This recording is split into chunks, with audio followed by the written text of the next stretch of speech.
This is Antic, the Atari 8-bit podcast.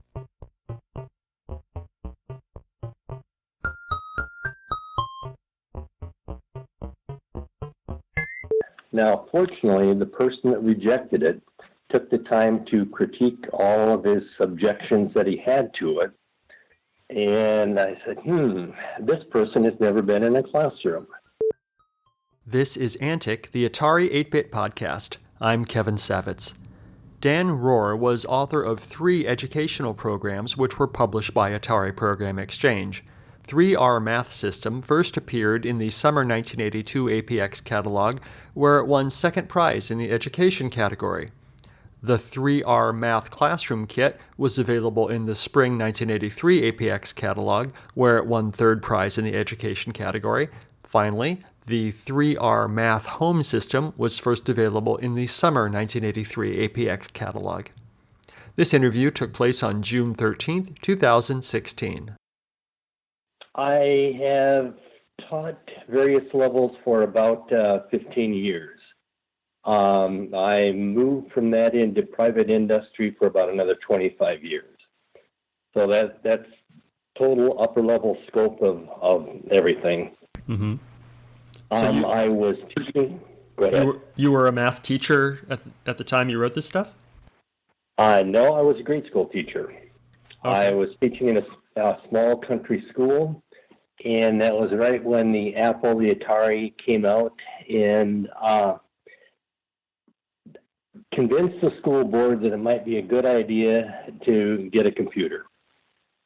And they agreed and started to look for how it could be used in the classroom, and found out that there, at that point in time, was very little that would be usable in a classroom other than for specific one-shot deals. And so we bought the computer in the springtime. I had never done any programming per se, so I thought it would be fun to try to come up with something. And so a math drill program was the easiest, and at that point in time, there were really none available for the Atari. And so I spent the summer learning how to program in BASIC, and I knew what I wanted as far as from a teaching standpoint, to be able to have, students use it on their own without disrupting the class and, a flow of students at the computer.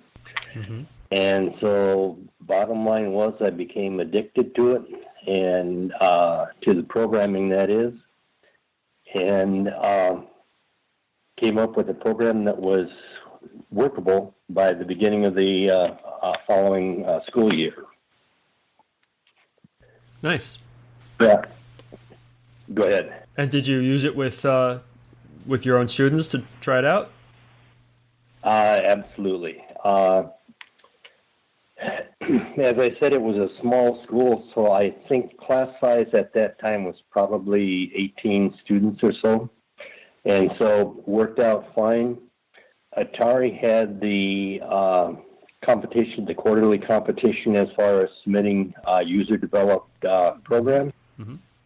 And so I figured, why not? So I sent it up to them, and it was rejected. Now, fortunately, the person that rejected it took the time to critique all of his objections that he had to it. And I said, this person has never been in a classroom. And so I called him and said, I really appreciate the work that you put into critiquing it, but for reason A and reason B and reason C, while they were legitimate, as from a classroom standpoint, they really weren't that legitimate. And explained, the advantages to using them. He said, worthwhile taking a look at. So he invited me to go up to the Bay Area to demonstrate the program to him and to answer his questions. Took a day off of school, went up there, and it was accepted. Wow. Can you give us an example of something he thought was not appropriate for the program, but you thought was appropriate for the program? One of the main ones was the password. That he felt that you should not be able to see the password when you enter it into the computer, and which is legitimate comment. But because you're working with younger kids, if the password is up there, there was I believe a 5-digit password that basically set different parameters as far as levels and things like that. An aide or a teacher, whoever was monitoring it, could easily see what was typed in and correct anything before the student started with the program. Okay, right. Yeah, it starts off with you enter, I think it's a 7-digit password, which sets the type of problems you get and the number you get, and you've got a lot of information encoded into that little password, which is kind of fun. Correct.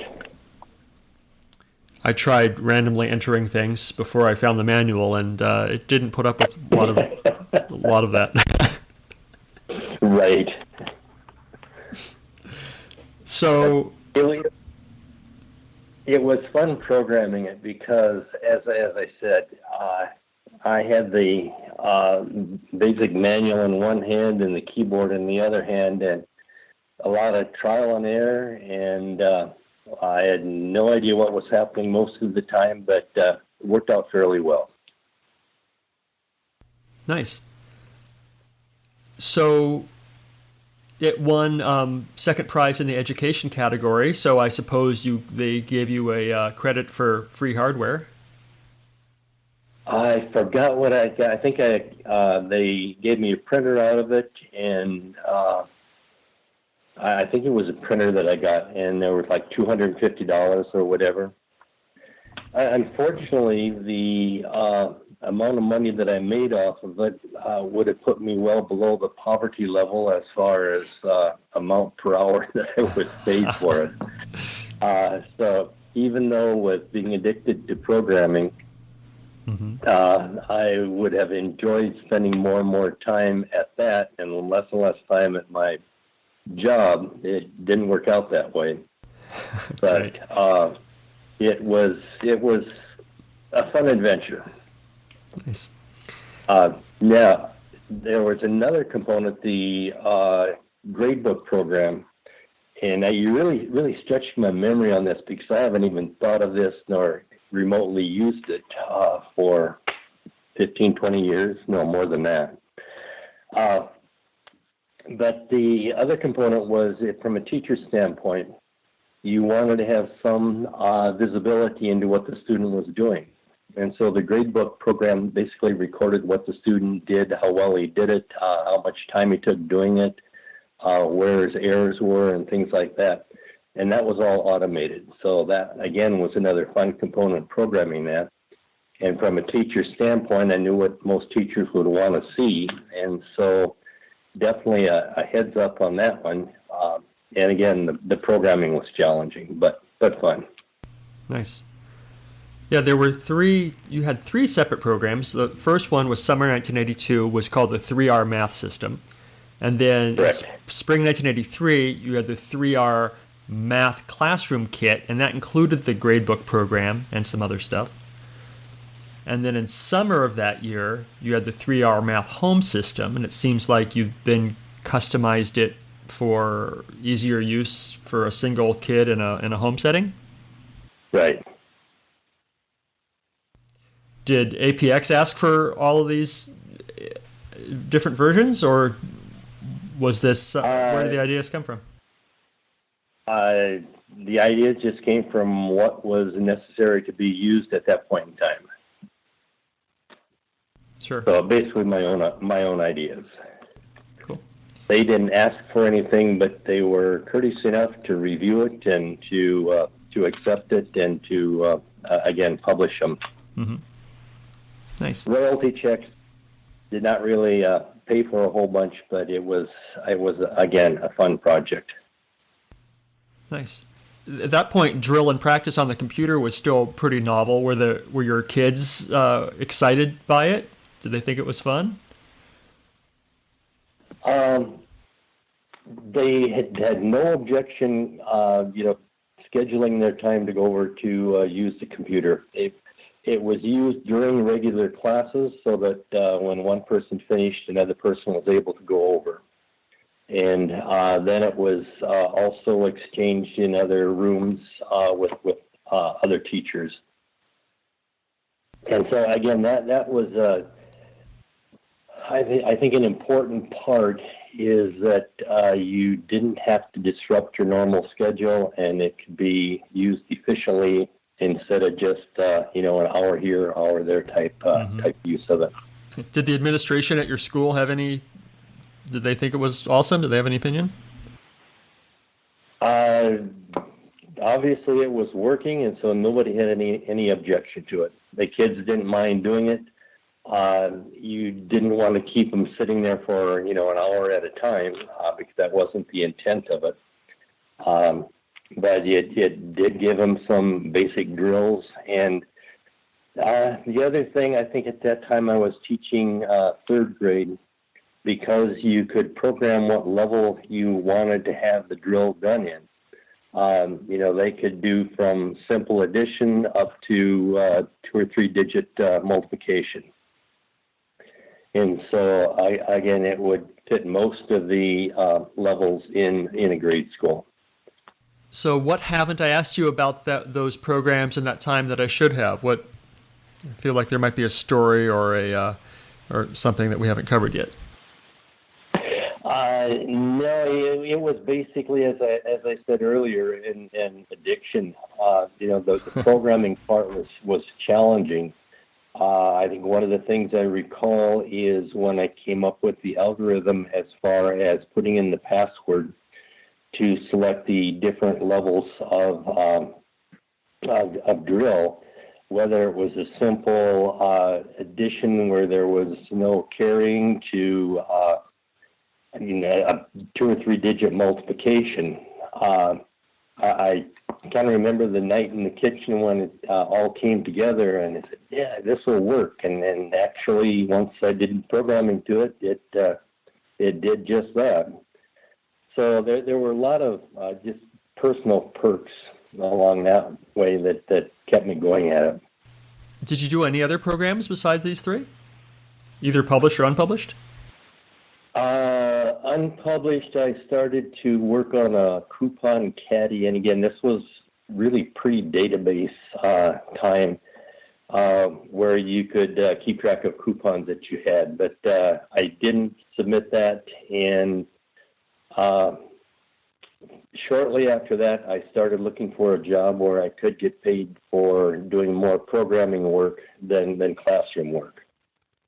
And so, fortunately or unfortunately, I left the classroom and went into private industry. What do you do today? I am retired as of about 5 years ago. Mm-hmm. I work for ICT Industries, and about the last 20 years was spent at Vandenberg Air Force Base testing computer software and hardware. Nice. So now that you're retired, what do you do for fun? Fortunately, or we've been very fortunate, we live out in the country in the San Ynez Valley outside of Santa Barbara, California. So it's a beautiful location. There is a 6,000-acre nature reserve run by University of California, Santa Barbara. So I'm a docent at that, so I'm able to spend time outside. And we have 3 grandkids in Portland and 3 more grandkids in Houston, Texas. And so we visit them quite a bit. Plus that, my wife and I do a fair amount of traveling. Wonderful. Nice. If you could send a message to the Atari computer users that still exist, and you can right now, what would you tell them? It's been a fun ride. Thinking back of sitting down at the first meeting with the principal to convince him that the school should spend the money on a project like this. The letters that I have received from some of the users made me feel very good about a lot of things. And I'm glad I was able to put the time in and to come up with something that at least a reasonable number of people were able to use. Obviously, it's been bypassed by many of the programs that are currently out there, but it was definitely a start. Yes, it was. Tell me about the letters you received. Were it from teachers or parents? Who wrote to you? I think one of the most interesting ones was from a teacher in Australia that she had picked it up from somebody and was using it with the people the children that she was working with. Nice. Your program made it all around the world. All around the world, yeah. Awesome. I think another satisfying situation was the first time I walked into a computer store. Matter of fact, my son was with me and saw the 3-hour math book the box up on the shelf being sold. That was a special feeling. It definitely was. Nice. Awesome. Well, I think I have what I need, Dan. Thank you so much. I've enjoyed it, and again, Atari was a fun period of my life. I got an awful lot out of it. I'm glad. So do we. Great. Good enough. Thanks so much, Dan. Okay, have a great day, Kevin. Thanks again for calling.